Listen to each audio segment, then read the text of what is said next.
Miami, the site of Super Bowl III, where Joe led the New York Jets to a stunning, to everyone except Joe, 16-7 victory over the Baltimore Colts. That was the second of 5 Super Bowls played here in the Orange Bowl. The last 3 were all lost by the Dallas Cowboys, so they probably wish this place had been torn down. Oh, they probably do. You know, the memories are great for me, for our New York Jets AFL fans, but Dallas has got to hate this place. But just coming down here and being in the sunshine again, and you know, now you live down here, but you came down here from New York. It must have been like going to paradise. Dick, I can remember when I was a rookie in my second year, we were talking about the Miami Dolphins coming into the American Football League, and we said, oh boy, that means we'd get to go down there in South Florida in December. It'd be great, you know? And it was. They had a lousy team to begin with. We were able to come down here and beat them up, you know, and enjoy the nightlife. This stadium opened when I was 3 years old, before you were born. They've had many great games here, but probably the most memorable moment of it took place right here in the end zone.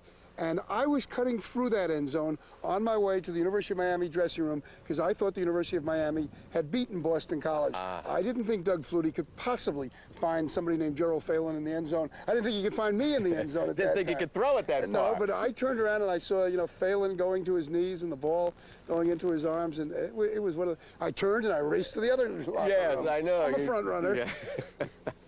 I'm sure we'll see a lot more of the young Joe Namath and the old Orange Bowl when we come back for our next show, Replay, the story of the NFL on television. They better match up the 1 on the clock. 3, 2, and bring it in. 1.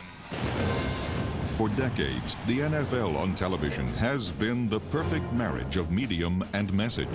It looks like it was made for television. The fact that the athlete has a chance to excel in so many different ways. Speed is important. Strength is important. Intelligence is very important. I just think it fits television. It's played in a relatively finite space. And the ball's big. Ball's big. Very important. So I can follow the whole play, even if I don't know it's a 65 cross power trap. Every play can be a story. You have a beginning, a middle, it has an ending, and you can cap it off with a replay to punctuate what you want to talk about. And the ball is thrown to the perfect spot. Television takes you inside of it, and it allows you to see the one part that made the great run. It's a fine art to be able to hear the sounds and see the different angles, and I think that's what really catches people. There just is no way that you can get emotionally involved in an athletic contest if you don't know who the people are. The game is just built for television because you get such marvelous close-up. You wouldn't think you'd get those kind of close-ups, but you do. You're not playing in it, you're not coaching it, but you're as close as you can be. It doesn't get any better than that. I can just visualize somebody out in the audience thinking, boy, that, and you know, particularly say they sacked the quarterback. I mean, this is what a guy would like to do maybe if he came in on a Monday morning and tell his boss, boom, bang, spike him. I think they can identify with that.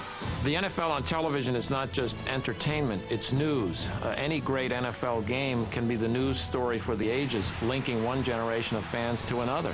It has all the things that a great novel has. It has good guys, it has bad guys, it has the subtext of life and death struggle. You have courageous performances through adversity. If you did not like this football game, then you didn't like football. The Chargers gave all they had today, Kellen Winslow being helped off the field. You have athletes who are at a level beyond comprehension. It has a ballet section to it. It has a brass section to it with the loud personalities. When you watch the game, you can feel the emotion, you can feel the hurt, you can feel the pain, but you can see the joy, you can touch it, you can feel it. With more and more sitcoms, more and more dramas, football is the ultimate last frontier of reality, because the guy in the white hat doesn't always get to kiss the girl. Ernest Miner fumbled the ball, and Denver has recovered. Oh, my! And the outcome of the game itself. How many games go to the end? How many games are cliffhangers? Throwing in the end zone. If you knew what was going to happen, it happened, and there's no reason to play it, no reason to watch it. You don't know what's going to happen. And boom, the kickoff goes, the guy fumbles it, the guy picks it up in the air, someone kicks it, it's out of bounds, the guy comes out of bounds, first guy to touch it, he can't touch it, you know, hats down, flags down. I don't know if there's anything better than that. Spaghetti, not better than that, ain't nothing. In all their years together, the NFL and television have created electrifying memories. Stand by for replay. And right in their grasp is one of the greatest upsets in sports history. Look out, he's got great speed. 99 yards and a half. Stays in bounds. Can you believe that? We'll have all that and more coming up on the NFL Today. Looking. He's under the gun. He's caught, he throws.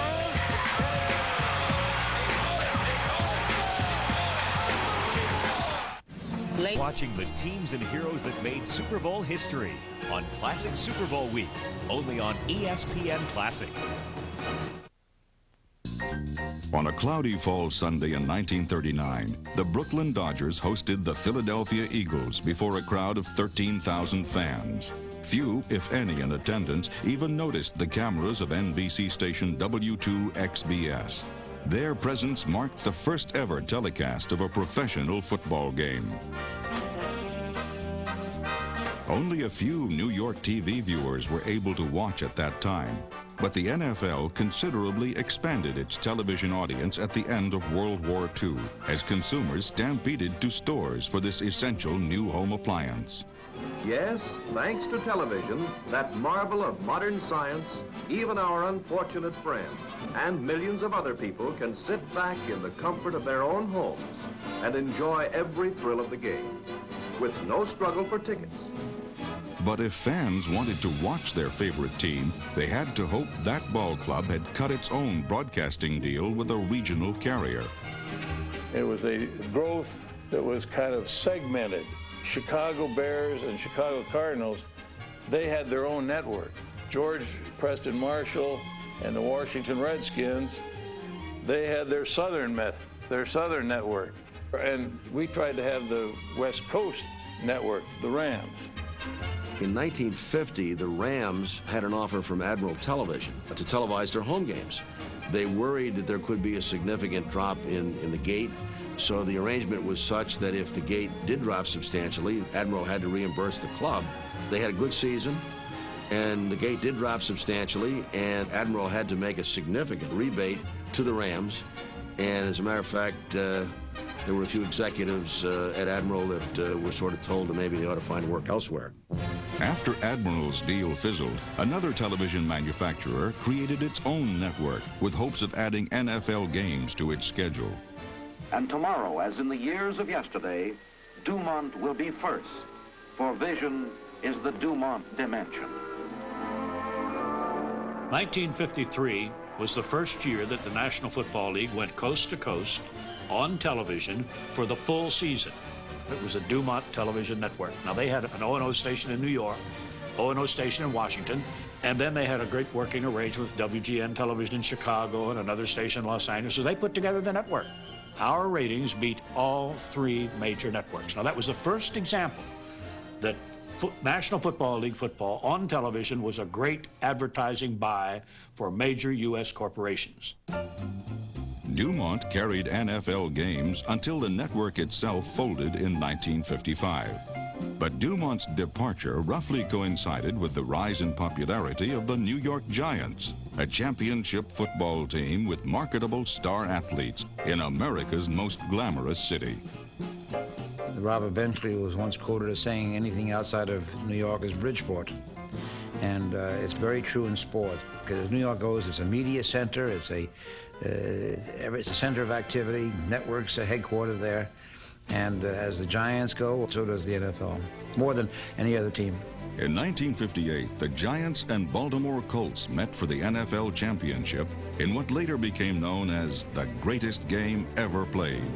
A mesmerized Yankee Stadium crowd and millions more in the television audience witnessed a seesaw thriller that still hadn't been decided at the end of regulation time. 10 seconds, 9, 8, here's the kick.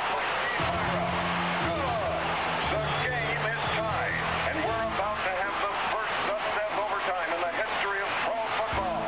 As the drama unfolded, the size of the TV audience grew even larger. But as the Colts marched closer to the end zone, overzealous stadium fans inadvertently disconnected a cable that literally pulled the plug on the national broadcast.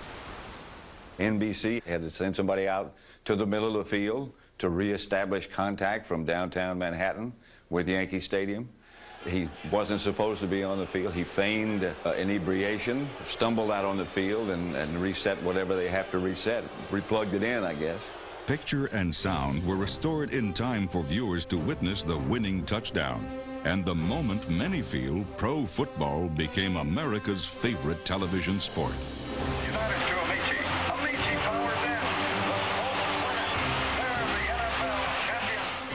I don't know that I fully appreciated the impact it would have in the communications center of the world, New York City, with the corporations, all the big advertising agencies. They're tremendous to do with the Colts' prominence, and the Giants, too, even though they lost. Here's Frank Gifford, all-pro halfback. Hey, Joe, are you still using that greasy kid stuff on your hair? What else? Vitalis. That's what else. Sponsors fell in love with pro football and the Giants. Soon the players were endorsing everything from cigarettes to overcoats.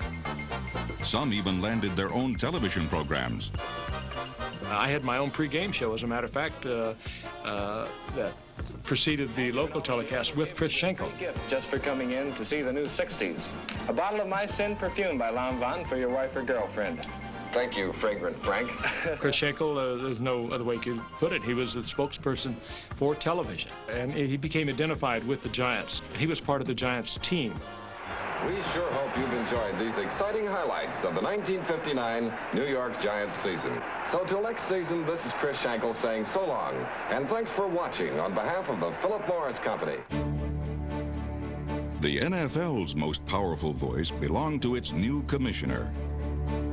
Pete Rozelle understood that the game's growth depended upon the fans' ability to see their home team and all the franchises sharing equally in TV rights fees.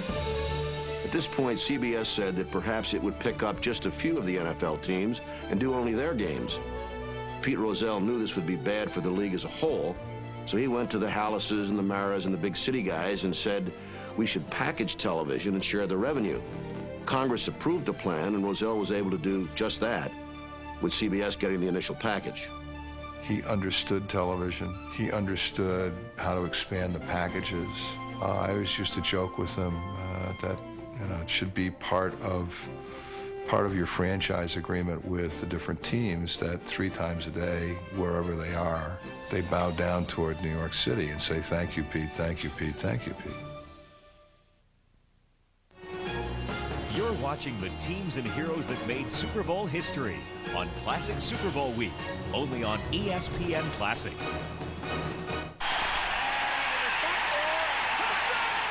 This is ESPN Classic. For millions of viewers throughout the 1960s, the NFL and the CBS network were one and the same. Over 20 million living room quarterbacks kept an eager eye on the NFL as the CBS sports cameras brought them close up. By virtue of the fact that CBS was the first network to do the entire league, I think it's its legacy, and I think over the long years that it had it did a very commendable job. Under the far-sighted leadership of network sports president Bill McPhail, CBS set the early parameters of modern TV coverage. They were the pioneers of the regional telecast, and their talented announcers quickly became household names. Good evening, ladies and gentlemen. I'm Ray Scott. Ray Scott, more than any other announcer, let the pictures tell you everything. He was just there to fill in a blank or two. Star looking deep for Dowler. Scott's lean prose distinctively contrasted with the poet laureate of CBS. I'm Jack Whitaker, welcoming you. Jack Whitaker uses the English language better than any sports announcer, to my knowledge, ever has. The championship for Tittle was his white whale. He chased it for 15 years.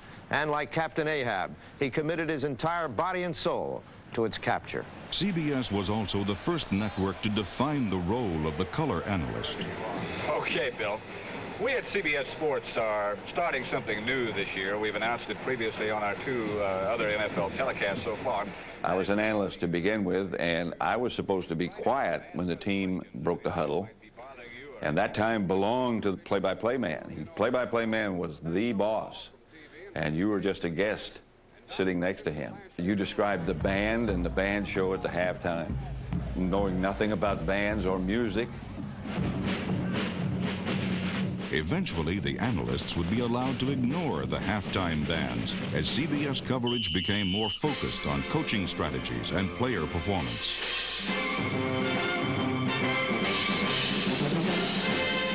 As technology improved, CBS directors such as Tony Verna incorporated these advances into their telecasts. Tony was very innovative. He was always thinking about how to do something. He just wanted to try something new all the time, make it better, bring it more into your living room. And he was certainly in the forerunner of the instant replay, always experimenting. He was a tremendously inventive person, and he left a lot of good stuff behind, I think.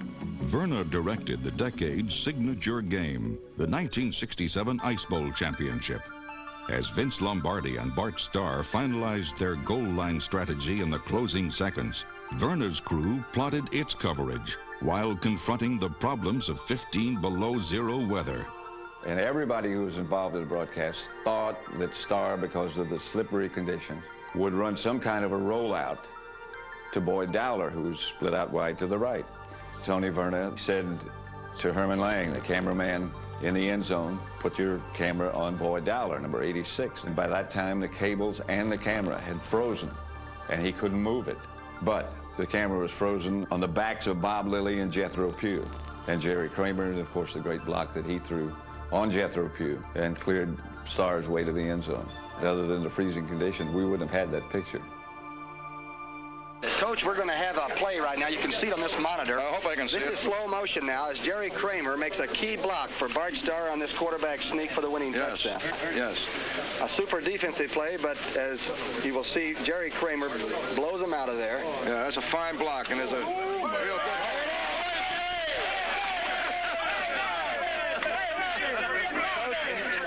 And the play was replayed enough to where the television viewer really understood what Jerry Kramer had done, not just how the touchdown was scored. It later became the title of Jerry Kramer's book, Instant Replay. But Instant Replay probably helped define the role of television and football as much as anything else had at that point in time. Of even greater impact was the birth of a rival league whose explosive style would further expand how football was covered by television. The hair is big. The tube socks are high. Gained some unexpected competition. A group of businessmen eager to get into the pro game decided to create a new professional entity, the American Football League.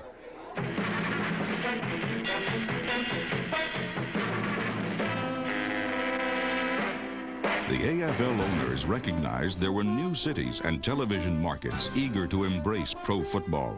And the man who would bring that game to those TV sets was a creative young ABC sports producer named Roone Arledge.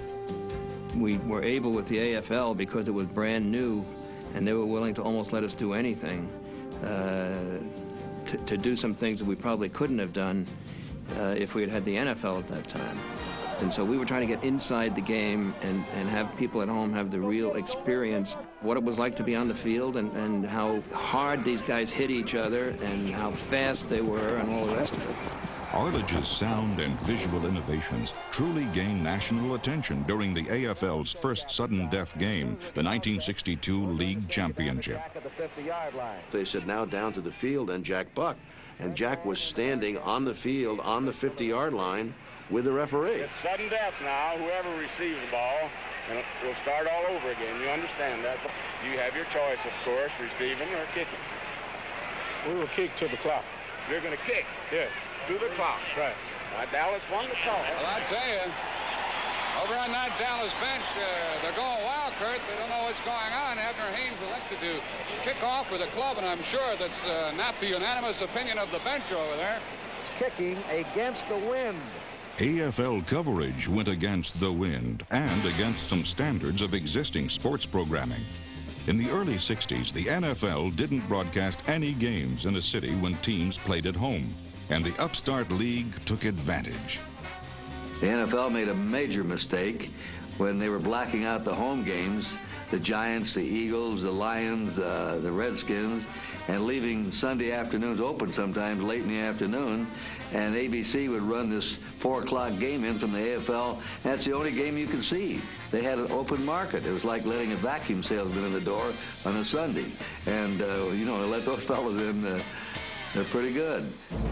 But in 1964, trouble loomed in New York when the NFL gained the richest sports contract in broadcast history.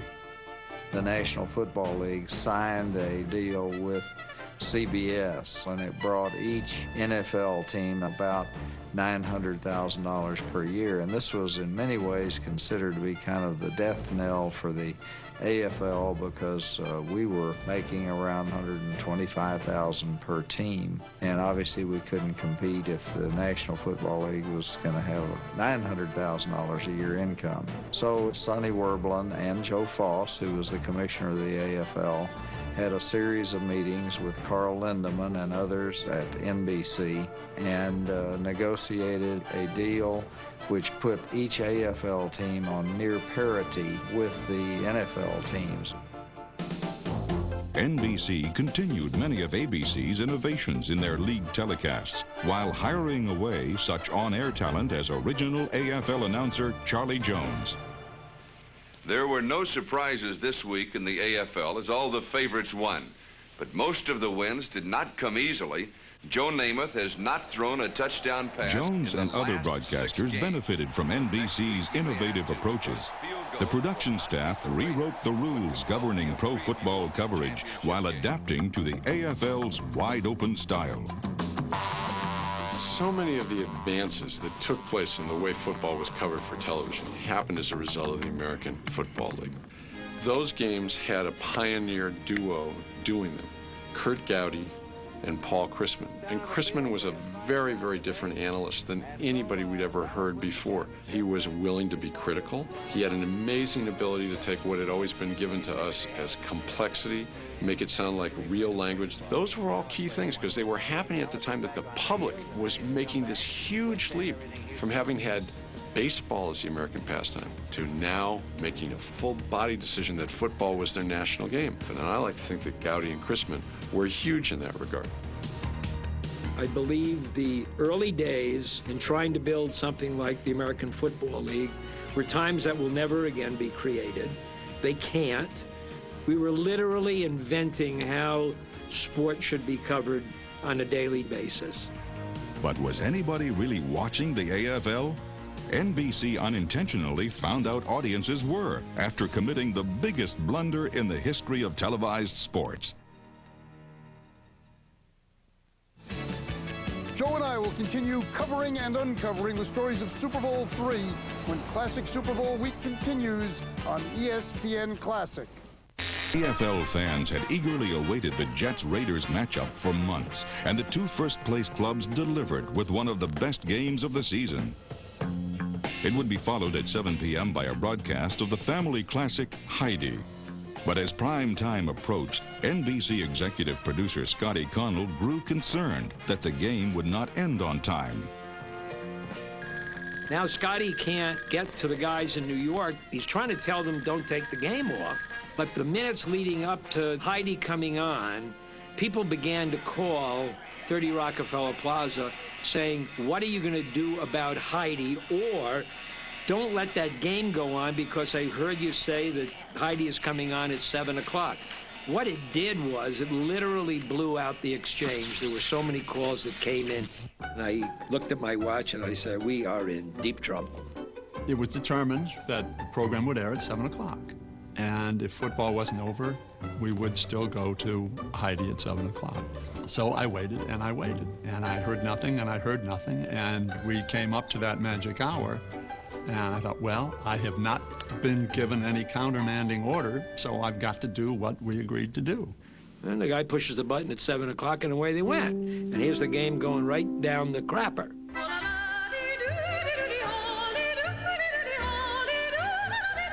And the phone rang, and it was the president of the company. And he said, go back to the game. And I said, well, I'll certainly try. I wasn't going to tell him anything other than that, except that I knew it was impossible. There was no way to physically do that. So I had no idea what was going on. And then Charlie Smith circled out of the backfield, never forget, ran down the field, caught the ball over his shoulder and scampered in for the touchdown, and the crowd went crazy.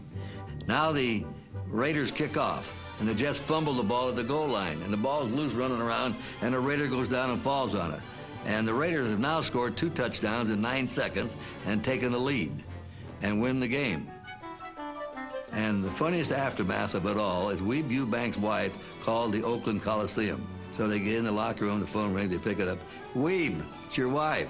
So he comes over to the phone, and she says, congratulations, honey, what a great win for you. His win, he says, hell, we got beaten. He slammed the phone back down. But she thought they'd won, and so did the East. They were ahead. So we ran a flashcast in a little crawl across the bottom of the screen there, informing everybody of the final score. And of course we did that. By the time we got around to this, I had no idea what was going on with Heidi. And apparently we put that in over Heidi trying to get up and walk, and it was a very tense scene, and we're putting in the score of a football game, and it just really wasn't very pretty. But it was on the front page of the New York Times. And when you say something's on the front page of the New York Times, you got to figure it's pretty important. NBC apologized for the error, but by then, Oakland had scored 2 touchdowns in the last minute, had beaten New York. The game was over. The fans who missed it could not be consoled. Probably the significance factor is that whatever you do, you better not leave an NFL football game. 10 years earlier, if you did the same thing on a telecast, would you get that kind of an uproar? I don't know, but you sure did at that point in time, and it sure lets you know that you better not take my football away from me at 7 o'clock. What a game!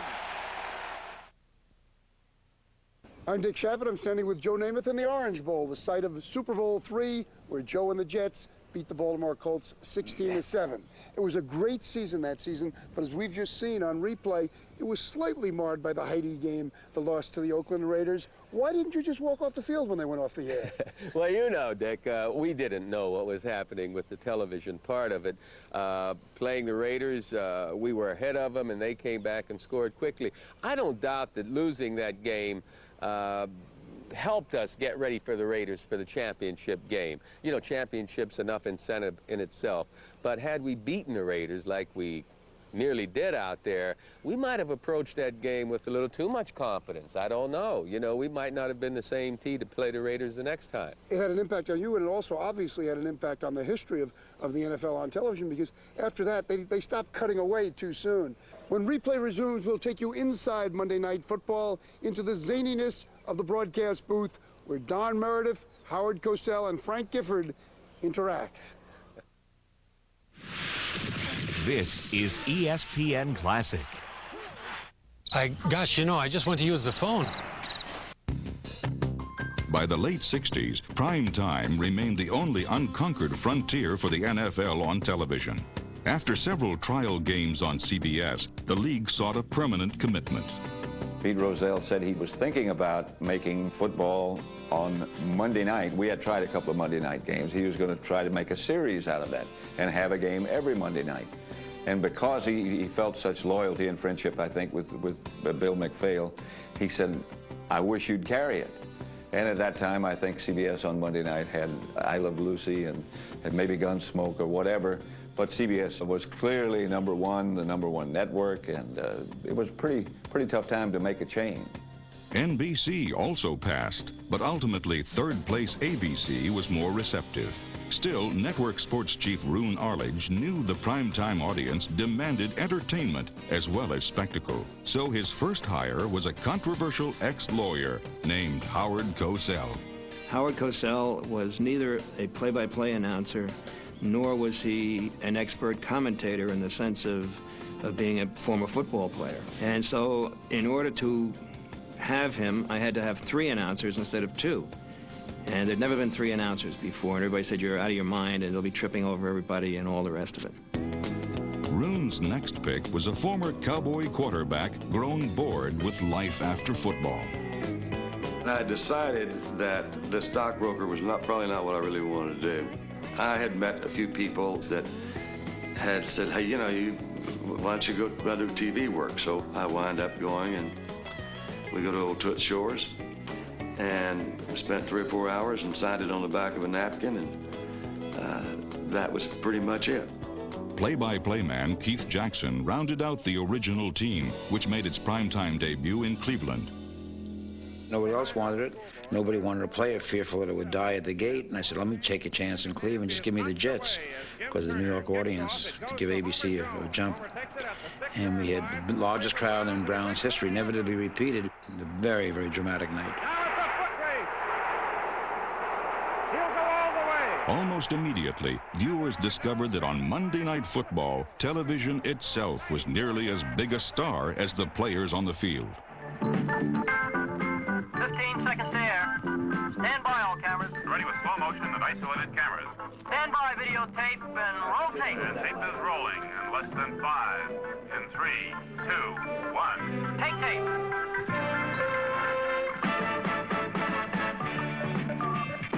We created this opening that had the entire flavor of what it's like in a television truck during Monday Night Football. I had 10, 11 cameras on Monday Night Football. I had my cameras everywhere. They couldn't hide from me. The players were there, and my cameras were there. If they did something, I found it. I think the first year we may have had 10, 12 cameras. They had cameras they didn't even use. But literally, the American public saw a different game. They saw it from different angles. They saw it from, they also saw it in prime time. The tenor of the hometown crowds had also changed. When Frank Gifford joined the broadcast in its second season, he too realized Monday Night Football had become a local celebration. It was like a carnival. I mean, we would come into the city, and Don had a great name for it. He called it Mother Love's Traveling Freak Show. I walked onto the field, and I see all these people have all these banners up all over the place. And I'm saying to myself, boy, these people have taken the time to do banners on Monday Night Football, banners about Cosell. I remember going to every NFL city. The carpet is out for us, the luncheons, the dinners, the gifts. I don't think the people got enough credit for the popularity of Monday Night Football.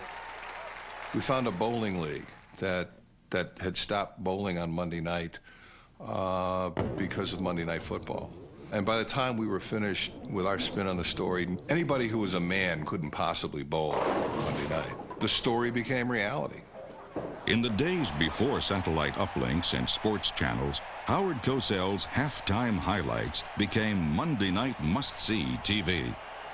Howard was a remarkable talent. Howard knew everything from how to use his voice inflection to his native intelligence, quite frankly. And he was remarkable at presenting the halftime highlights. Again, these plays to evidence the rugged, the taut defensive nature of the contest. That's Larry Smith, once of Florida, and the tackling is brutal. People became incredibly provincial. If their team wasn't on, I mean, we would have death threats from fans in Miami if the Dolphins weren't on the halftime highlights of Monday Night Football, which was why Chet and I decided to tell everybody that the halftime highlights were selected by Howard, when in fact Howard had nothing to do with it. But we just kept, there were going to be death threats, we wanted them aimed at Howard. University of Florida. The Monday Night Football booth also attracted the in-crowd of celebrities and politicians who dropped by for an intimate chat with 40 million viewers. I remember a game in Los Angeles where, believe it or not, we had Ronald Reagan and John Lennon in the booth at halftime at the same time. I mean, now there's a pair. We had Spiro Agnew when he was vice president under Nixon at a game in Baltimore. In spite of my national connections, Howard, I stick with the Colts. But the show's biggest drawing card became the announcers themselves, the battling trio of Cosell, Meredith, and Gifford. With these guys and the personalities that they had, and they were so different. Absolutely, one was different from the other.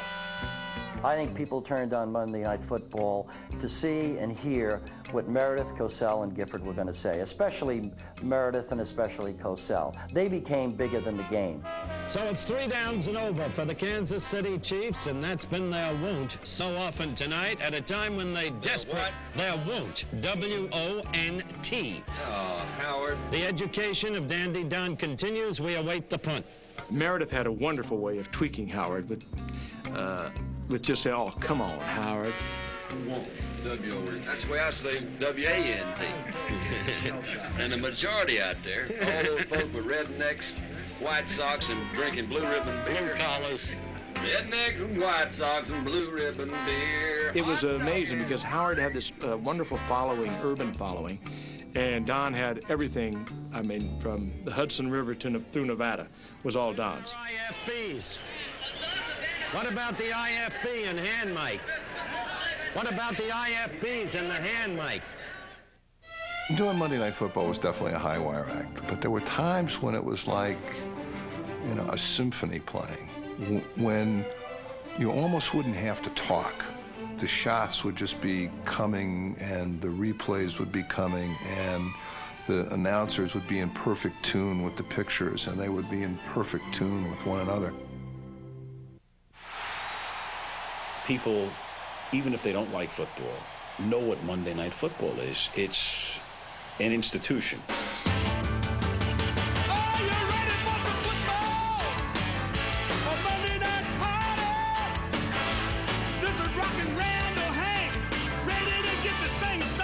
Monday Night Football. Those are words that still give me goosebumps. All my rowdy friends are back for Monday night. The average age of the player in the National Football League, it's about 26 and change, which means Monday Night Football has been around since before the average NFL player was born. The player has grown up with it. The coaches have grown up with it. Almost every fan in the country has now grown up with Monday Night Football. Monday Night Football is the longest-running entertainment program in prime time, and still a showcase of thrills after all these years. Tommy Hutton to hold it, to win the game for the Eagles. And drops it, and Hutton loses the football. You believe this? And Dion will tell you it's divine intervention, and nobody's going to argue with him. And this game is over. Unbelievable. That's as improbable a win as we've seen on this package in God knows how long. How about I've been here 27 years. You know something, though? In this glorified business of ours, the premier package is Monday Night Football. The flagship, the bell cow, whatever you want to call it, the premier vehicle of the National Football League on television is Monday Night Football. I think we are a rock of stability, that on Monday night there's going to be a football game and ABC is going to carry it, and we're very proud of that. It's still the pro game's biggest weekly attraction, but another NFL broadcast has become the most popular event in all of television. You're watching the teams and heroes that made Super Bowl history on Classic Super Bowl Week, only on ESPN Classic. Izzy, what do you want to ask Jackie? Well, Jackie, I'd like to know if there's a man on first and second, and there's a fly ball hits the outfield, there's a big wind, and it throws the ball towards the infield. The first baseman's under it, but the outfielder yells and peep off. The outfielder dives the ball but doesn't get it. The ball goes into the outfield. All three men score. I'd like to know, are there any outs? And if there are, how many men score? Wow. Benny, you got a question here. Every weeknight at 6:30. Does anything ever scare you? Shap one-on-one. I was happy that he didn't get back up. The best guest in sport. Harding, what do you want to be? A football player or a playboy? It was Don Newcomb not being able to win the big ones. You heard it first right here from Chocolate Thunder, Derek Office. Shap one-on-one. The best talk in sports. Every weeknight at 6:30, only on ESPN Classic. This is great. Talking to a friend, that's all. This is ESPN Classic. Television created the Super Bowl. TV made the Super Bowl. Showtime, baby. What you talking about? Showtime. Talk to me. Showtime for the NFL on television culminates every year in the Super Bowl. It's a production that's gained monumental international interest. It's about America's game set against a backdrop that takes every Thanksgiving Day parade, every New Year's bowl game, and one-ups them. It also represents 7 of the top 8 television shows ever broadcast in America. We always feel the numbers, the Nielsen numbers, are way off because there's a group. I mean, I don't think anybody sits there with their dog and watches the Super Bowl, right? En natuurlijk ook nog die verdediging van de New England Patriots. And nobody begun for their 2-minute offense. Und da ist das Zeichen, Touchdown für die Green Bay Packers, Brett Favre. But the worldwide audience that's nearing 1 billion viewers began as the brainchild of one man. Well, I think a great deal of it is tradition. It is the history, the Super Bowl and what that means in today's life. And it's just a wonderful thing to have the tradition to look back on.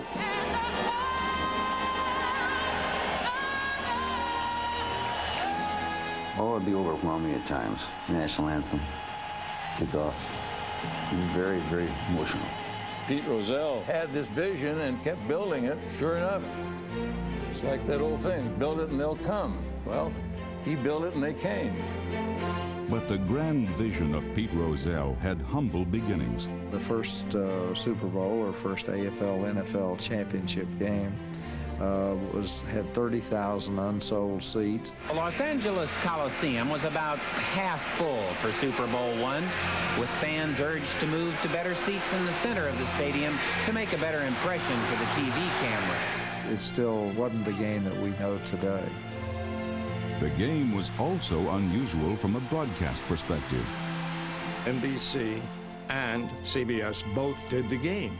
And this was a Solomon-like decision by Pete Rozelle, since for the first Super Bowl, NBC had the contract still in place for the AFL, and CBS had the NFL, so what to do? Both of you do it. So this was a competition between the two networks as much as Kansas City and Green Bay and the two leagues. With any competition, there was a real sense of rivalry. We felt, because CBS had been such a long-time partner of the National Football League, we were kind of really second-rate guys. Not second-rate, but not really as important as perhaps they felt their brethren from CBS were. They had good people, and they had their pride. And we had our pride, and we had very good people. We had some personnel problems. Some guys got a little too exuberant on the days leading up to the game. There was a lot of animosity, a lot of fists swung in the lot outside the stadium. So much so that they had, the next day we came, they had built a 10-foot chain link fence between the CBS trucks and the NBC trucks to keep them apart. We were fine, the broadcasters, but not the technicians. CBS's cameras and crew would shoot the game, leaving NBC no control and few choices to make. While the game was on, they were just taking the feed coming out of the CBS truck. So while I wasn't in their truck, I'm sure that they were probably fuming, probably criticizing selection of coverage, if you will, but there wasn't a whole lot to do. With little to do, NBC may have let their focus slip as the halftime ended. Boom, there's a kickoff, and all of a sudden our flag's gone down, a whistle's blowing, and everything stops. And somebody yelled out in the field, "Hey, don't kick off yet. We're not on the air. We're with the affiliates." NBC was not back from a commercial break. It was waved off before the ball was caught by the receiver, but there were 2 second-half kickoffs. Following the Packers' victory, the battle of the networks ended in hand-to-hand combat in the winning locker room. We have Ratterman for NBC, Summerall for CBS, and one microphone. And Pat has the microphone. And George Ratterman asks a question and goes to grab the microphone from Summerall. In the truck, Bill McPhail says, "Tell him to get that damn microphone back." So what you see on the screen is Pat Summerall smiling very nicely at George Ratterman while George is talking and going this way with that big ham hands of his and pulling the microphone right back. It was quite a time, that first Super Bowl. As Super Bowl III approached, the AFL had yet to win the ultimate contest and remained a huge underdog. The Jets' Joe Namath issued a challenge that set up one of the most compelling events in the history of sports television. Namath has not been bashful this week, and he has said that the Jets are going to win. He doesn't even predict it. He said, "I guarantee a Jet victory." With that guarantee, the Super Bowl on television was transformed forever. Mere coverage of the game was not enough. The contest was now a national obsession. Namath firing. A great grab by Sauer. And he may go. He's in there. Still scoring. Everybody thought he'd get killed in this game. He has killed Baltimore so far. Well, I'll tell you, I'm really shocked by this game today. These Jets are doing something today, aren't they? Huh? They sure are. To sit there on that Sunday and watch on television the infidels, the AFL, grab that ball and take it away from the NFL was just awesome. That's the fourth interception by the Jets in the game. To watch that day was like being there for a piece of history. The game is over. The New York Jets are the world champions. They have upset the Baltimore Colts, gives the AFL the first Super Bowl championship. They said it would be years before they play a close game, and they almost shut out the Colts today. I just sat down and cried. Because, I don't know if I can say this, we beat their ass. We did. Not the Jets. We did. But was it a fluke or not? Well, we found out the next year when along came the Kansas City Chiefs, and guess what? It happened again. Pump it in there, baby. Just keep matriculating the ball down the field, boys. It made the AFL real, and it made the Super Bowl very real. And I think those are the things that, more than anything else, have made the marriage of television and the National Football League what it is. Since then, the Super Bowl has become America's newest holiday.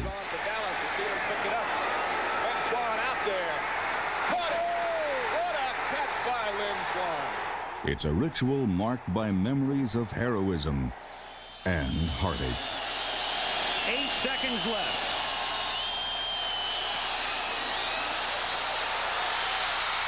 No good. Wide right. How much emotion can you stand? Riggins. He's going to go all the way. Unless Blackwood can catch him, and he can't. Perry. That one registered 3.8. Another Super Bowl record, the first refrigerator to score. And they're behind.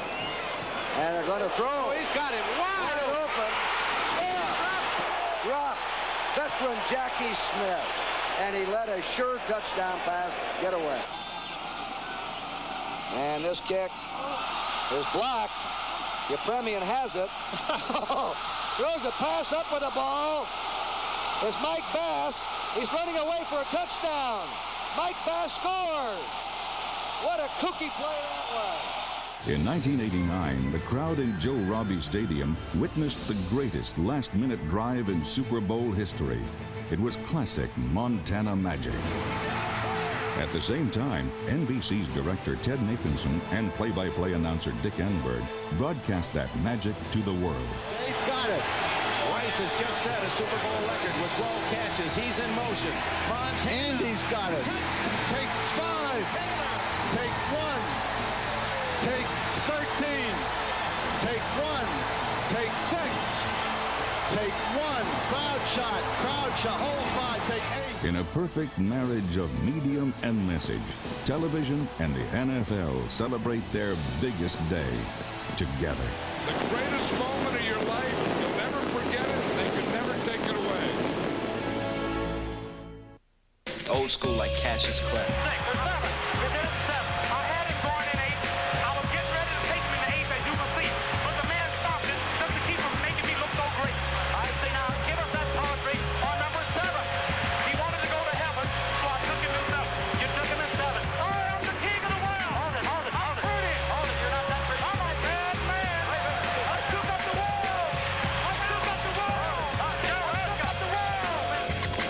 School.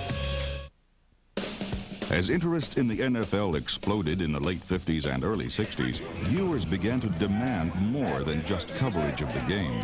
They wanted to learn about the men behind the masks. In a CBS documentary, Walter Cronkite introduced them to the violent world of Sam Huff.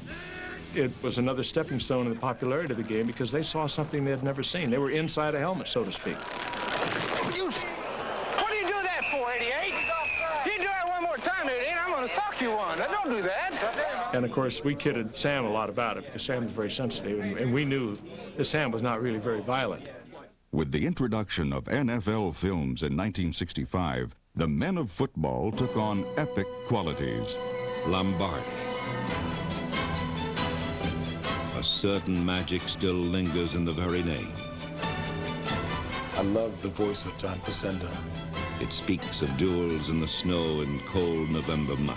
When you heard that voice, you knew that you were listening to it. The coverage of football began to change as broadcasters took notice. It was the use of the close-up. It was the use of music. It was the way that NFL Films, more than anyone, took a sporting event and turned it into a piece of theater. In 1975, the NFL Today on CBS also expanded the landscape of pro football on television. Most of the pregame shows were based prior to that on highlights. We thought that it was just as important to do general stories, and I said I want to be able to have the audience laugh, or I want them to cry, or I want them to say, gee whiz. The show also succeeded because it had a flair for larger-than-life entertainment.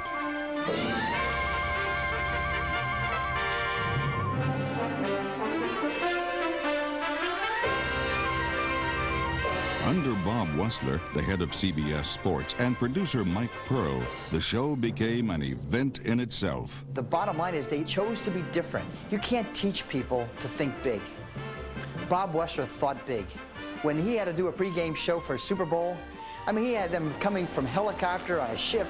He had them all over the place. 2, 1, take remote. The production also gave viewers a sense of the national scope of the day's contests. Outside, there's lots of snow. Inside, there isn't. The big push was to take people to the remote, get people to the remote early, to the stadiums early, and keep them there. I mean, if you want to get people hooked on the game, get them to the game. Ultimately, it was the chemistry between the original three studio hosts that struck a chord with the American public. It was very, very important to get as many different voices with different opinions and backgrounds on each Sunday about the game. It was diversity. We called ourselves the Mod Squad of television sports, you know, the woman, the black, and the white guy, and it worked. You know, Brent Musburger, I think, is still the standard by which all pregame show hosts are measured. The guy was unflappable, simply sensational. We're on. Music, effect, go Brent. The two teams with the best records in football get ready for the game's biggest day. Brent, being the solid journalist that he was, you understood what the storyline was of that game going in. It is Cinderella versus Cinderella. I can find no better way to end it than that. Should be a terrific game. We got a number of different facets of the game covered. I'll have an inside look at a team that's beginning to doubt its own ability to win. Irv Cross being the ex-player and giving you the X's and O's, talking esoterica, but in lay language so that you could understand it. And Phyllis George giving you the human side of the game as well. By using a woman, they acknowledged that football was not just about men watching men. There was a certain freshness. Nobody ever got players or coaches to respond in such a natural tone as she did. My first big interview on the NFL was with Joe Namath. Then as we got started, I was smiling, I was being nice and just talking, and I said, Joe, what is wrong with the New York Jets? We have a very inconsistent football team, not a very good football team at this point. In fact, we're terrible. When it ran on television that next Sunday, everybody said, she asked questions nobody had the guts to ask. It was the most revealing interview we've seen with Joe Namath in years. There looked like there was a chemistry between the two of them. Roger Staubach saw the Namath interview. So when I interviewed him, I said, you have this really straight, square image, Roger.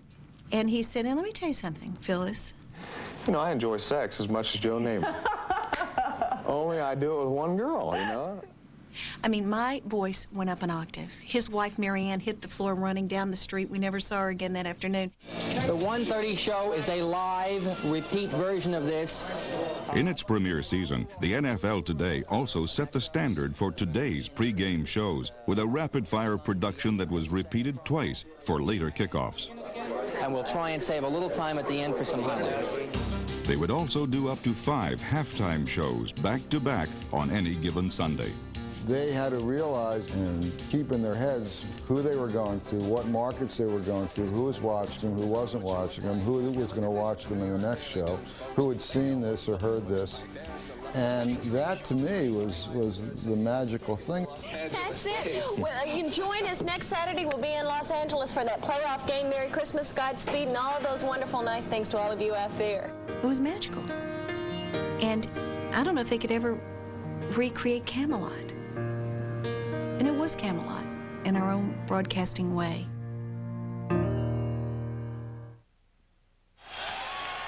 This is ESPN Classic. The NFL Today on CBS established the key elements of the modern pregame show. Hi, everybody. I'm Bob Costas at our NFL 84 studios in New York. Over the years, NBC also helped refine that style of presentation that examines every aspect of the sport. The worst thing that you want is for anybody to question your toughness. Once the contests began, the production also had to keep pace with the ticking of the game clocks. When halftime approaches, what you have is the equivalent of 5 trains approaching the same destination and arriving at approximately the same time on the same damn track. Despite the production challenges, every network has crafted their own personalized warm-up for the games. The leaves are starting to turn, the chill beginning to creep into the air, and the leaves looking like this tie, and the season is beginning to get defined. While shows like Fox NFL Sunday reflect the technology and attitude of the 90s, they're all still rooted in the decades-old CBS tradition. A tradition driven by entertainment and an insider's access to the game. We hit the ground, we both. Why don't you give Jeff a call at the remote telling him you spoke to Wanstead? There is a passion in this place from the top to the bottom with a duality of television and football. Maybe Howie starts because Howie's got news on Westbrook. The issue, if you will, a common thread is it's fun no matter what. Terry, you were on the Buccaneers bandwagon last year, but also 29 other teams, right? Yeah, I try to make sure I give equal time to all the teams throughout the National Football League. I think it's our role as commentators to be fair to everyone. Who's our? You got a pet rat? I'm talking for all of us here. Oh, thank you. Talking for all thank you. You and I were talking before how. No, we weren't. Turn the light on and let's go, and I think that really works for us. I think because it is spontaneous, it's not back to you, Bob. Make it like it's a conversation in a family room on a Sunday afternoon watching the game. And that's exactly what we tried to recreate on Sunday afternoons. I think it's a real tribute to the National Football League that all these pregame shows even exist. Every night of the week, we have football shows on because people literally cannot get enough of this. The advent of cable television in the 1970s also created vast new opportunities for unique coverage of the sport.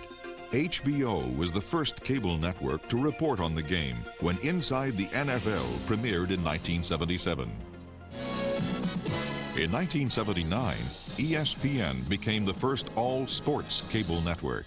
We started ESPN with a handful of nothing and very little programming.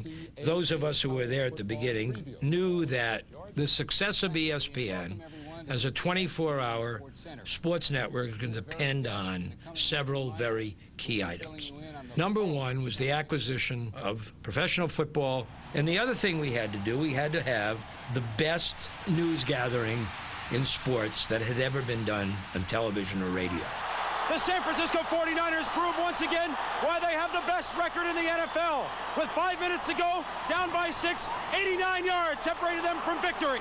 But once again, the 49ers played like veterans, and they beat the Dallas Cowboys 28-27. One of ESPN's first partnerships with the NFL was live coverage of the draft. When we first put it on, people said, "Are you kidding me? It's like reading the phone book," which in the early years it was. Back in 1980, 81, 82, we didn't have satellite dishes and uplinks everywhere so that we were live at 12 places and we had the ability to interview guys on the phone. We had to bring our books. But sometimes those books couldn't predict greatness. The Dolphins select quarterback Dan Marino of Pittsburgh. Miami's future Hall of Famer was picked after 5 other quarterbacks. ESPN's guest analyst went even further. Danny Marino, I don't understand it. Number one, I don't know who is going to work with him down there. I don't see where he's going to get this great coaching that's going to overcome the problems he's had. And then the best part was when people started calling in sick to work on those Tuesdays. When the first guy called me and said, I don't tell anybody I called, it's like 82 or something. I called in sick so I could, 8 o'clock, I may be in after lunch or something. Then I knew we'd made it. Over the years, news shows like SportsCenter have kept the NFL in the spotlight continuously. 7 days a week, 52 weeks a year, 365 days a year, we're putting out information stories. We approach it seriously. We understand it's sports. We try to have a sense of humor. We try to be thorough. It's how we approach it. Miami has its life on the line. In 1987, ESPN premiered the first cable cast of live NFL games. 3 years later, Turner followed suit with Sunday night national games on TNT that ran through 1997. Ultimately, the impact of the game on cable has been record-breaking. The NFL, to us, is the platinum standard of all sports television programming. If you look at the top 50 shows on cable television in its history, 49 of them would be NFL games, and the 50th would be the Gulf War coverage on CNN. So I think that states the popularity of it. Elway deep, touchdown! You're watching the teams and heroes that made Super Bowl history on Classic Super Bowl Week, only on ESPN Classic. Point of fact to become an absolute catastrophe. As one of TV's most renowned broadcasters, Howard Cosell was a man of many opinions. One of his biggest pet peeves was what he termed jockocracy.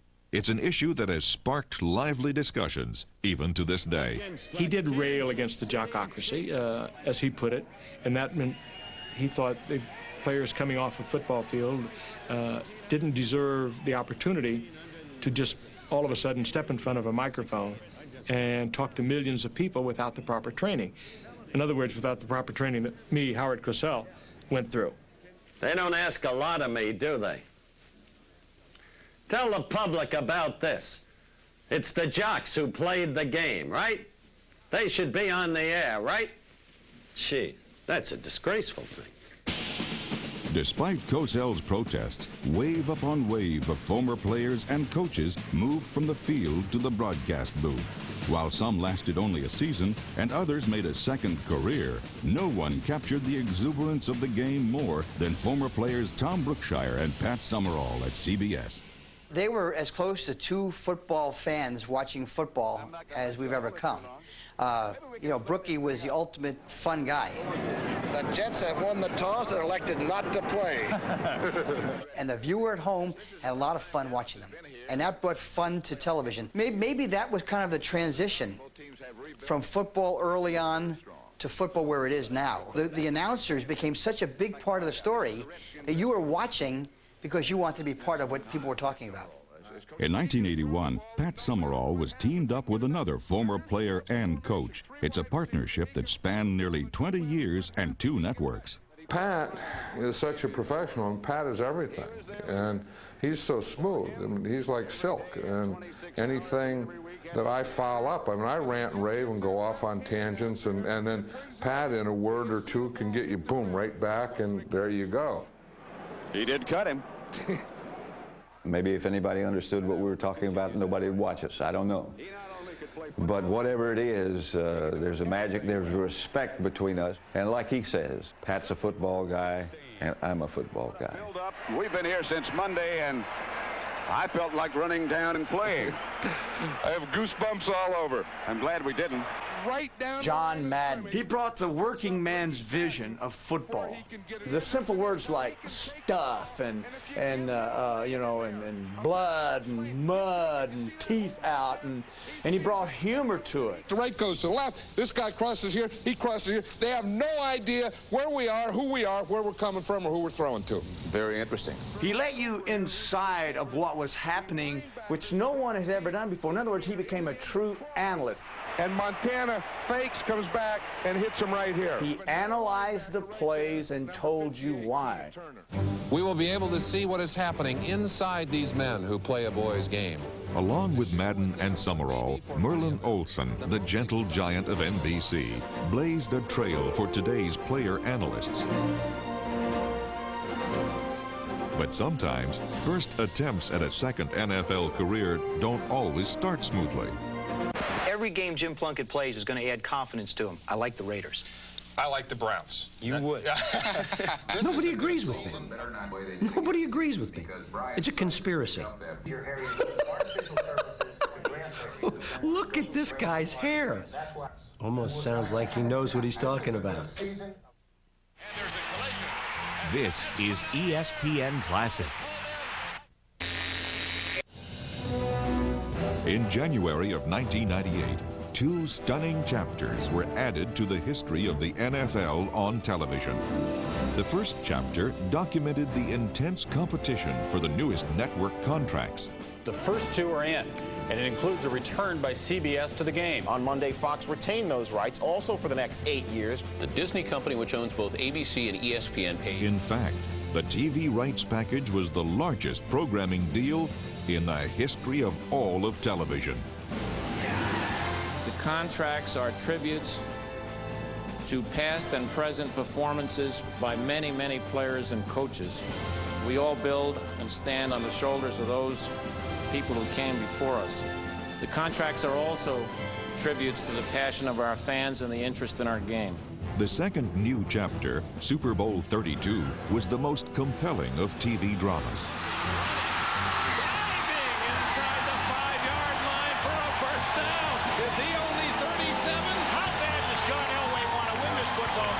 To the end zone. Touchdown! It's Antonio Freeman. And this game is tied again. And the Broncos, with a mile-high salute, take the lead again. This was an epic contest where the dreams of a lifetime finally come true. Super Bowl championship for John Elway and the Denver Broncos. This one's for John.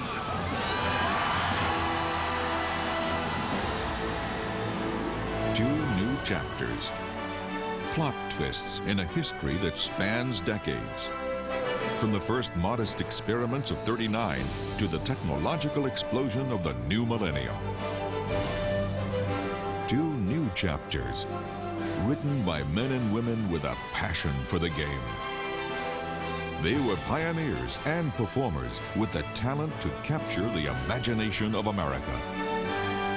Two new chapters in a saga that rewrites itself with every snap of the ball.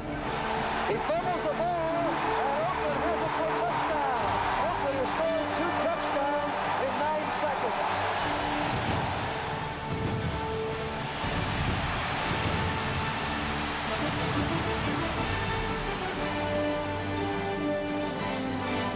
Turn out the lights, the party's over. They say that all good things must end. Call it a night. The party's over. Believe it. And tomorrow and next year starts the same old thing again. 16-7. It may not have been the most dramatic game in the history of the Super Bowl, but it certainly may have been the most significant. Well, we've just seen replay the story of the significance of television to the National Football League during its history. And Joe, when you played in that Super Bowl III here in Miami, you were still a young quarterback, and you must have thought there would be more Super Bowls. You'd get back to other ones.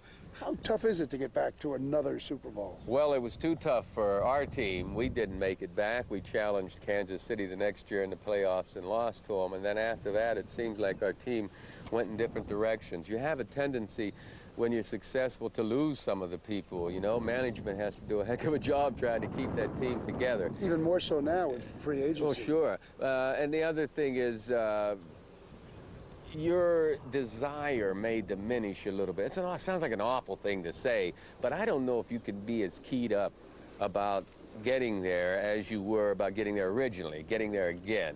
And it might take that kind of adrenaline and that kind of focus to repeat. I don't know, the Steelers over the years, San Francisco with these great teams going back and winning more than once, twice, 3 times, 4 times. That's amazing to me. Did it hurt all the Januaries you weren't here? It hurt, especially the Kansas City year in '69. Again, I thought we had a very good team, and we did. We just didn't measure up to Kansas City. That loss gnawed at me for a long time. Joe, you have a tremendous history of picking Super Bowl winners. Who do you like this week? Oh, man, I'd love to see an upset, but I tell you, I've got a lot of respect for those Denver Broncos. I think that they're going to put a lot of pressure on Chandler. I think the offensive line of the Falcons is probably the key. If the Falcon offensive line can do a good job, then you might see a tight game, either team winning. Otherwise, I think it's Denver. And you know what? This is the first time. This is Super Bowl 33. 33. This is the first time I'm not pulling for an AFL-AFC team, and I'll tell you why. Denver just won it last year. Their fans have had a great season enjoying the fruits of victory in a championship. I'd like to see Dan Reeves and the Atlanta people have something to cheer about and hold on to. Thanks for joining us for the past 3 days on Classic Super Bowl week on ESPN Classic. I've been having fun getting back with Joe Namath 30 years after Super Bowl III, reliving old games, reliving memories of both the games and of Miami. Joe, it's made me feel, at least a year or two younger. I tell you, Dick, those 30 years have been good to you, buddy. Just looking great. But you really love these weeks, don't you, leading up to the Super Bowl? I tell you, the Super Bowl week is one of the most festive, great weeks you could possibly have. I've been to many Super Bowls. There's not a loser before the game, right? So leading up to the game, everyone's so darn happy to be here. It's just wonderful. The town is buzzing and everybody has a good attitude. Enjoy the game and then come back to ESPN Classic.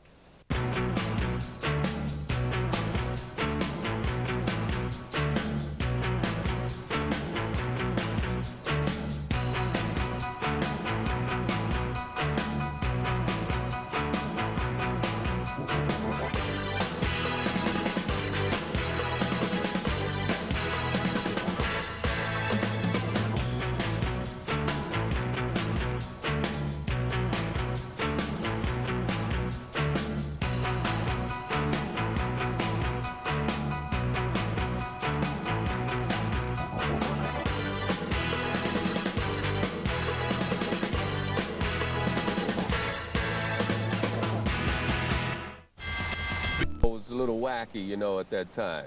Hey, Joe, just to see if I can say it, let's turn now from Matt Snell and the Jets to Art Shell and the Oakland Raiders. Yes. 1983, Art, by this time, was the offensive line coach of the Raiders. He had, of course, been a great offensive lineman himself.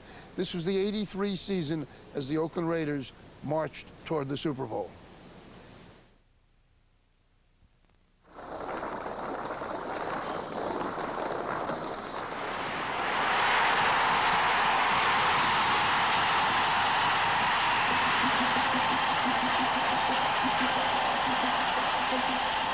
January 8, 1984, in the sold-out Los Angeles Coliseum, over 92,000 fans, the largest crowd in AFC Championship game history, cheered their Raiders on to victory over Seattle and onward to Super Bowl 18.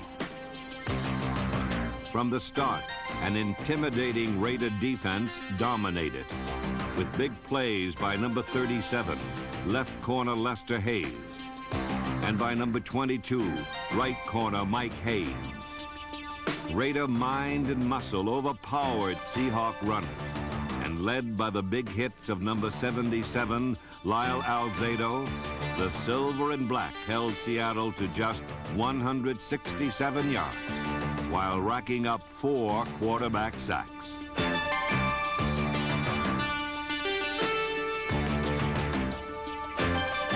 Raider defenders attacked relentlessly, with tough coverage by linebackers like Jeff Barnes, number 56.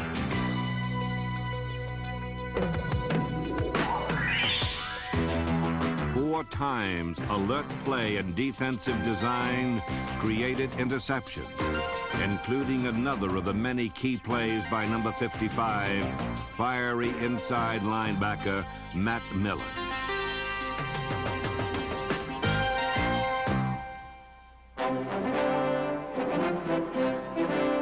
battle-hardened quarterback Jim Plunkett handled an offense that controlled the ball for 37 minutes, completing passes to receivers like number 80, speedster Malcolm Barnwell. More than 400 yards of offense, including 2 touchdowns by number 27, Frank Hawkins, were powered in part by the bruising offensive line of number 70, Henry Lawrence, Mickey Marvin, Dave Dalby, Charlie Hanna, and Bruce Davis.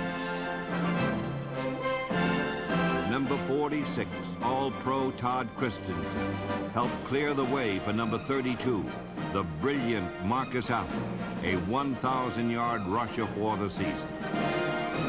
Meticulous preparation by offensive assistants Sam Bogosian, Larry Cannon, Bob Meshach, Art Shell, Tom Walsh, and Ray Wilsey guided Marcus Allen's rush for 154 yards.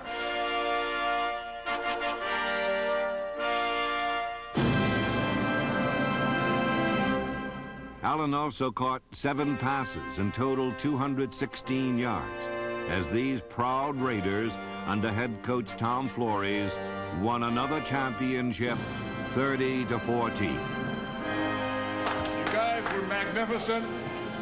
We played a great football game. We dominated. We deserve to be the champs and represent this conference. We're going to Tampa, baby. We're going to This ESPN Classic present. For Tom Flores, the 1983 squad, and the Raiders' undaunted partners, the Tampa trip began in Cincinnati, where guard Charlie Hanna replaced the injured Kurt Marsh, and number 33, Kenny King, along with Marcus Allen, number 32, ripped through the Bengals.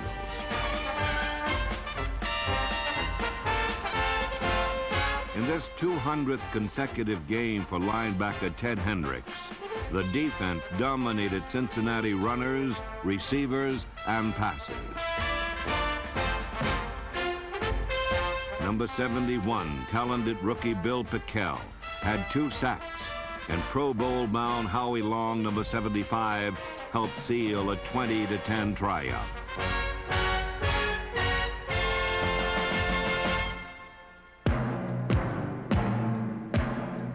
A home win over Houston was followed by a Monday night challenge from Miami, in which scores by halfback Greg Pruitt and tight end Todd Christensen sparked the offense.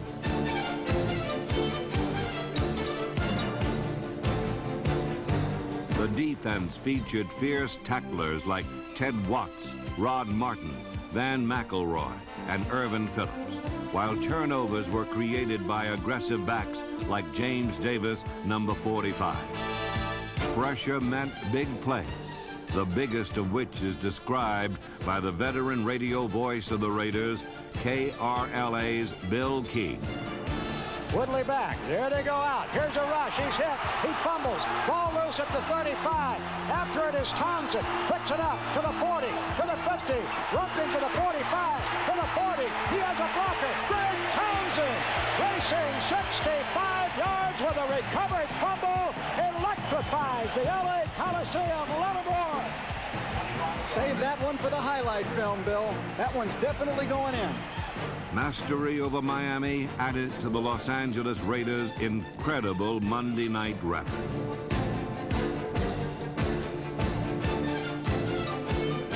In week 4, the Raiders traveled to Denver's Mile High Stadium, where intimidating defense confronted the Broncos, and where John Elway was welcomed by Ted Hendricks and by Van McElroy, number 26, who intercepted twice. The Raiders recorded 5 sacks, 2 by number 93, ferocious rookie defensive end Greg Townsend. And while the defensive line pillaged the Bronco pass pocket, the offensive line of Davis, Hanna, Dalby, Marvin, and Lawrence allowed time to find number 21, Cliff Branch, for 2 touchdowns and a 22-7 victory.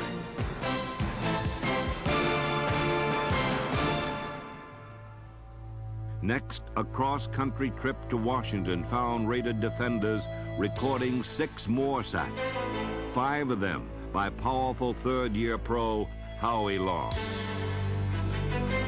With Marcus Allen sidelined, the Raiders threw for almost 400 yards, including 112 yards and 2 touchdowns by Calvin Muhammad, number 82, plus a record-setting entry in the Raiders' exciting long passing tradition. Play fake, Plunkett back, throwing, way up the field, Brown's plenty of room, makes the catch at the 35, the 50, the 40, the 30, he's going all the way, 99 yards, touchdown Raiders! Holy Toledo! Another record was Greg Pruitt's 97-yard punt return, with blocks by Darrell Byrd, Tony Caldwell, Otis McKinney, and Rick Burns. But one of the greatest games of recent years was decided by turnovers, as the Redskins came back 37-35. Returning to Los Angeles for Week 6, the hostile Raiders hounded and pounded Kansas City with 5 more sacks and punishing play by number 51 veteran linebacker Bob Nelson.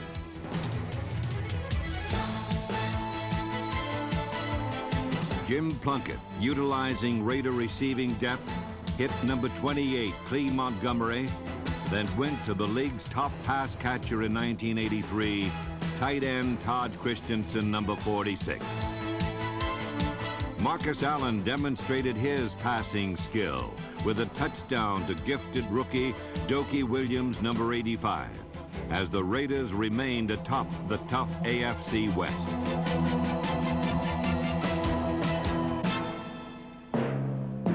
After a 2-point Raider loss in Seattle, number 6 Mark Wilson started in Dallas, and a huge national television audience saw Pro Sports' winningest team explode for 519 yards against the previously undefeated Cowboys.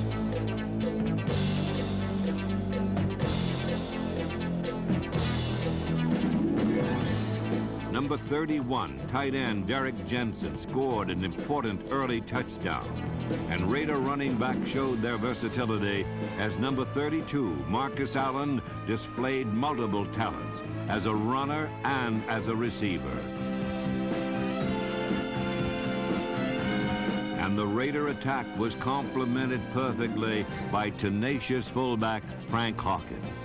Wilson goes back with a play fake, has time. He's throwing down the right side. Hawkins, touchdown Raiders! Third-year pro Frank Hawkins demonstrated his versatility, not only by catching a touchdown pass, but also by rushing for 118 yards and another Raider touchdown. The silver and black defense controlled the vaunted Cowboy ground game and came up with timely interceptions by cornerback Ted Watts, number 20, and by safety Otis McKinney, number 23. Then came another last-second drive that gave meaning to the Raiders' commitment to excellence. Wilson back again, steps up, throws, Williams wide open on an out pattern, 1st and goal to go. Wilson will hold the spot, the kick, it is good and far with a 26-yard field goal. Chris Barr's kick behind Shelby Jordan, Don Mosbar, Ed Moransky, and Don Hasselbeck gave the Raiders a 40-38 triumph. I could feel literally, fingers grasping at my jersey. So I slid to my left, and Sal Kenny King, who was never known for his hands to begin with, but I saw him on the flat, and it was kind of a soft pass over Herman Edwards, who was covering him, and it just barely got over his fingertips. Kenny caught it and ran the 80 yards. And that typified that particular season. Somebody coming up big with a play, making something happen out of nothing.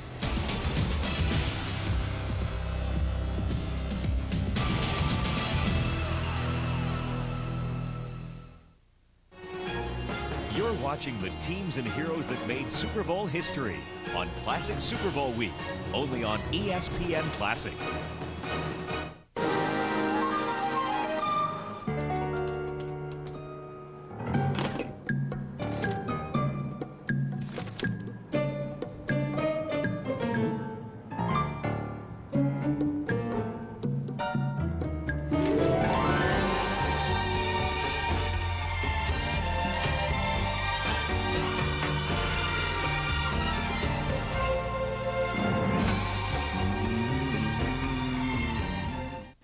Late night? Sinus pain. Kept me up all night. Why don't you just take sinus medicine? At night, I need something different. Introducing Tylenol Sinus Nighttime. Relieve your worst sinus pain and pressure so you can sleep. Morning. Morning. New Tylenol Sinus Nighttime. It's all the relief you need. The new Acura RL has distinctive styling to appeal to your elegant side. A performance-tuned suspension to satisfy your assertive side. And a sophisticated front and side airbag system to protect both sides. The new RL from Acura. ESPN Classic presents This Day in Classic Sports, January 30th, 1983. Shining Skins. After this. No one can get you ready for this year's Super Bowl like ESPN. And all this week, catch Classic Super Bowl week on ESPN Classic. It's the one place to get a week-long look at the teams and heroes that made Super Bowl history. The Jets, Namath, Maynard, the Dolphins, Greasy, Zonka, the Cowboys, Aikman, Smith, the 49ers, Montana, Rice. It's time to get ready for the Super Bowl. Classic Super Bowl week, all this week, only on ESPN Classic. January 30th, 1983. A fourth-quarter 43-yard burst by Redskin fullback John Riggins leads Washington to a 27-17 Super Bowl victory over the Miami Dolphins. The win avenges Washington's 14-7 loss to the Dolphins in Super Bowl VII. Another classic day on ESPN Classic. This is ESPN Classic. A trip to Kansas City followed a loss to Seattle, and Mark Wilson accounted for an early score with a perfect pass to Frank Hawkins. But Wilson later suffered a broken shoulder, and field leadership returned to the remarkable veteran Jim Plunkett. With Cliff Branch injured, Plunkett made good use of younger receivers like Malcolm Barnwell, Calvin Muhammad, and number 85, Dokie Williams, as the Raiders' explosive offense rolled on. The defense attacked, led by Howie Long, Mike Davis, Reggie Kinlaw, and number 58, Jack Squirek. The clincher came from number 53, outstanding linebacker Rod Martin, who converted turnover to touchdown as the Raiders remained atop the division with a 28-20 win.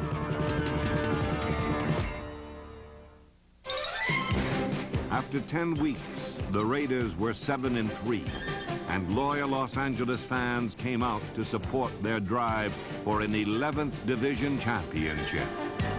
In a tight struggle with the contending Broncos, the Raiders overcame a 10-point deficit and again gave Denver passers and ball carriers constant pressure, from the young warriors of the AFC's top pass rush to the gallant veterans of the Silver and Black Defensive Brigade.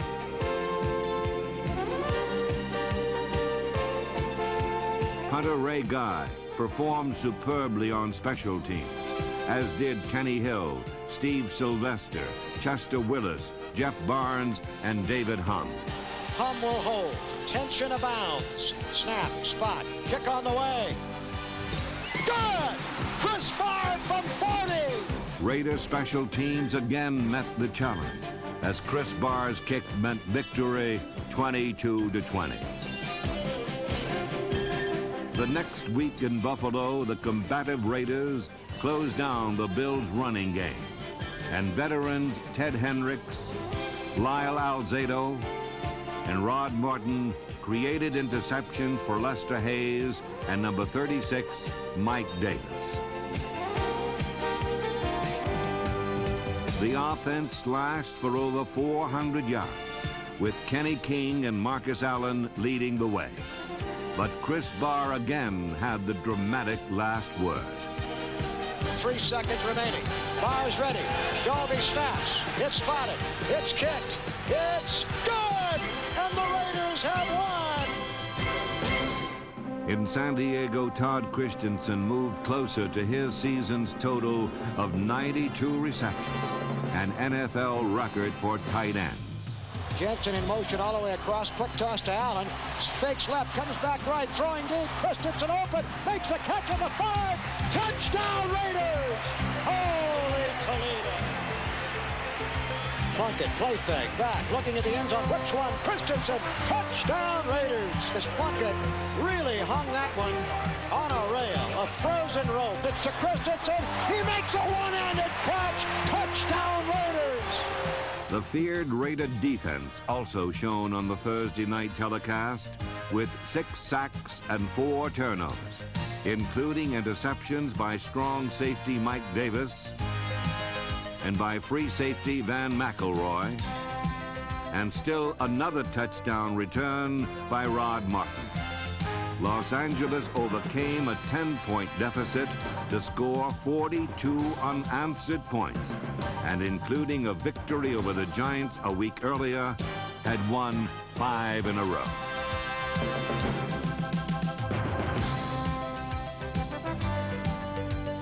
Following a loss to St. Louis, Raider game breakers were ready for the Charger rematch. This time, Raider offensive might struck for almost 500 yards, featuring the lethal speed of Cliff Branch, number 2 receiver in club history, who scored the 67th touchdown of his distinguished career. The '83 season was a fitting tribute to courageous Raider partner Ed McGaw, who passed away in September. Since 1963, when Al Davis pledged to build the greatest organization in sports, the Raiders have totally dominated pro football and all other sports in terms of consistent victory, easily topping baseball's best, the Baltimore Orioles. Basketball's best, the Boston Celtics. And hockey's best, the Montreal Canadiens. Only these amazing Raiders top a 700 winning percentage these 21 years. For 3 memorable decades, the Raider organization has had the greatest players, the greatest coaches, and played in football's greatest games. This tradition of greatness continued in 1983, when Willie Brown became the 3rd Raider in the Pro Football Hall of Fame.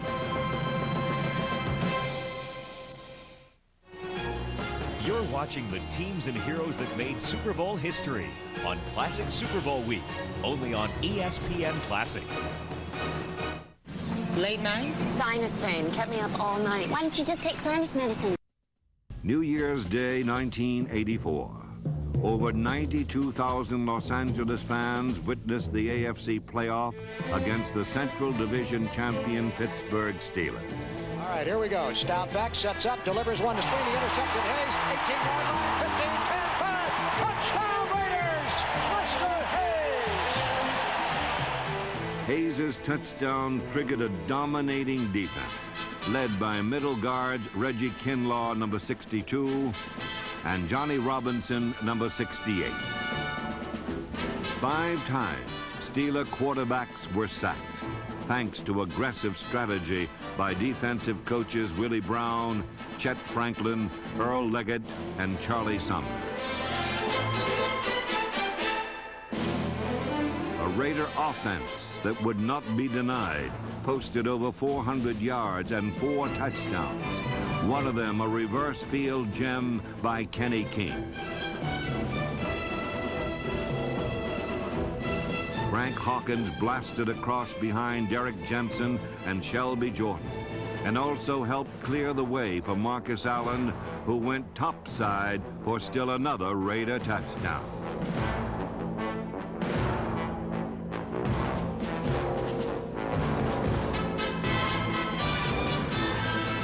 Marcus Allen rushed for 121 yards and 2 touchdowns as he aided the Silver and Black to a 38-10 rout and a berth in the championship game for the 11th time in Raider history. All right, we know what has to be done, and we know how to do it. I'm proud of you. You guys were great. After devastating Seattle 30-14 for the AFC Championship, the Raiders were bound for glory and their fourth Super Bowl. Tom Flores and every wearer of silver and black were primed and ready. This is it, gang. This is it. The Raiders dominated the NFC champion Redskins in every way. First, special teams captain Derek Jensen, prepped by coach Steve Ortmeyer and assistant coach Terry Robisky, blocked a punt and recovered it for the game's first touchdown.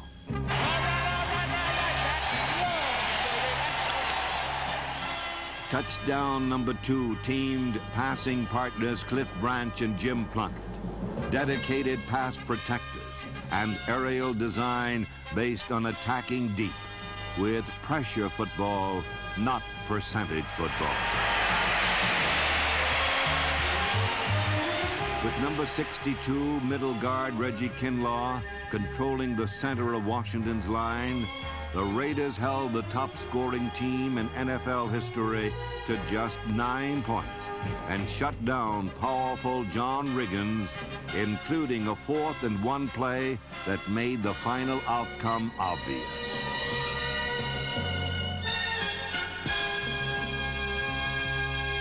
Playing with controlled fury, Raider defenders downed Joe Theismann 6 times, led by Rod Martin, Matt Millen and company.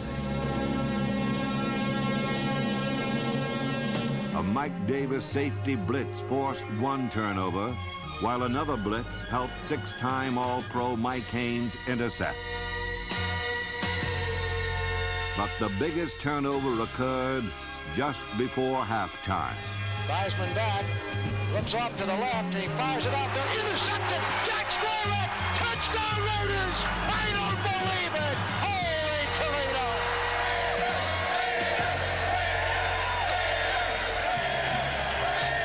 We got 30 minutes of Raider football, baby. 30 minutes of Raider football, and it's all ours. No let up, no let up. Let's go! There was no let-up as these Raiders dominated as no Super Bowl team ever had. From veterans like Alzado, Nelson, Guy, and Dave Stalls, to youngsters like Long, Townsend, Pickell, Jim Romano, Jack Squirek, and most valuable player Marcus Allen, who set a Super Bowl record with 191 yards rushing. Here's a quick pitch. Going to the right is Allen back in the game. Cuts back at the 50. He may have a chance to go all the way. 45-40. Down to the 30. One man has an angle. Washington finally gets him and pulls him out of bounds at the 20-yard line. Holy Toledo, Marcus Allen. Plunkett giving the ball here to Allen. Cut back over the middle. Dances 3-2-1. Touchdown Raiders. A marvelous piece of zigzag dancing. 26-yard line. Plunkett giving to Allen, sending him wide left. He has to reverse his field, but he gets away for a moment. Comes back up to the 30, 25-40. Breaks past 2 men at the 50. Down to the 40. Picking up a blocker. Holy Toledo! It's all over. And the Raiders have dominated beyond the wildest dreams of the most loyal Raider follower here or in any other universe. Just win, baby. I just want to say 2 years ago, when we came to Los Angeles, I really believed that the greatness of the Raiders would be in its future. With all the great teams we've had, I think today that this organization, this team, this coaching staff dominated so decisively that 2 things must be said. Not only, in my opinion, are you the greatest Raider team of all time, I think you rank with the great teams of all time that have ever played any professional sport. Just win, baby.